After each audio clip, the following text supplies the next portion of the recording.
Assalomu alaykum hammaga, Shirin Dunyo kanaliga xush kelibsiz. Bugun sizlar bilan yana bitta tez va oson tayyor bo'ladigan, juda ham mazali chiqadigan go'shtli salat tayyorlaymiz. Salatimiz uchun kerakli bo'lgan mahsulotlarni oldindan qaynatib, sovutib qo'yamiz. 150 gram qaynatilgan mol go'shti. Xuddi shu videoda ko'rib turganingizdek qilib bo'laklarga bo'lib olamiz.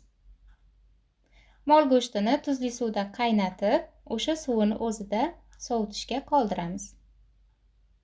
Bo'laklangan go'shtni ustiga taxminan 1,5 osh qoshiq atrofida mayonez va tabimizga ko'ra qora qalampir maydalangandan qo'shamiz. Yaxshilab aralashtiramiz. Xohishga ko'ra 1-2 bo'lak sarimsoqni maydalab qo'shib olsak bo'ladi. Chetga qo'yib turamiz. 2 dona yirikroq kartoshka qaynatilgan yirik tishli qirg'ichdan o'tkazamiz. Buni ham chetga qo'yib turamiz.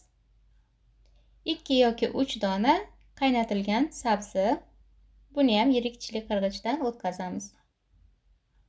Va albatta mahsulotlarimizni oila a'zolarimizni soniga qarab kamaytirib yoki ko'paytirib tayyorlashimiz mumkin.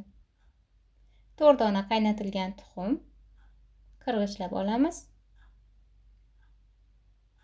Qaynatilgan lavlagi 2 yoki 3 dona va endi tuzlangan bodringni mayda somoncha shaklida to'g'rab olamiz.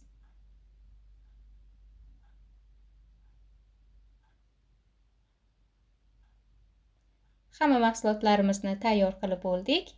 Endi terishni boshlaymiz. Idishimizga salat barglaridan qo'yib chiqdim.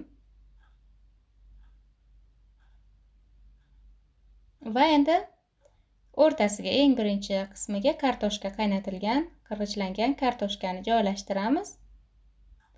Aylana qolip joylashtirdim. Salatimiz chiroyli tort ko'rinishda chiqadi. Tekislab chiqamiz va mayonezdan qo'yib chiqamiz. Xohishga ko'ra, tabga ko'ra tuz bilan qora qalampir sepishimiz mumkin. Men qo'shmadim. Mayonez qo'yib ustilarini tekislab olamiz. Ikkinchi qavatiga go'shtni qo'yamiz.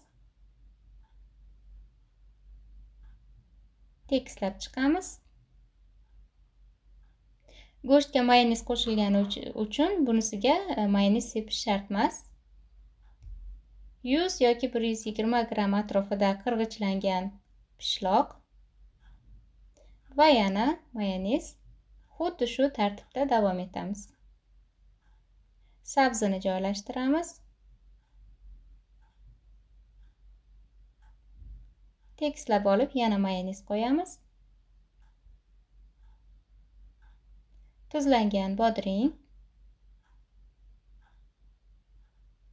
Oralariga xohishga ko'ra maydalangan yong'oq sepishimiz ham mumkin. Juda ham mazali chiqadi yong'oq bilan.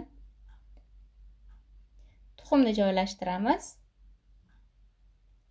Tuxum qo'yilgandan keyin biroz ko'proq mayonez qo'yib tekislab, eng oxirida qizil lavlagini qo'yamiz. Tekislab olib ustiga yana birozgina mayonez qo'yib ustilarini yaxshilab bir tekisda surib chiqamiz. Tayyor salatimizni ustini yopib, bir necha soat davomida xolodilnikka qoldiramiz.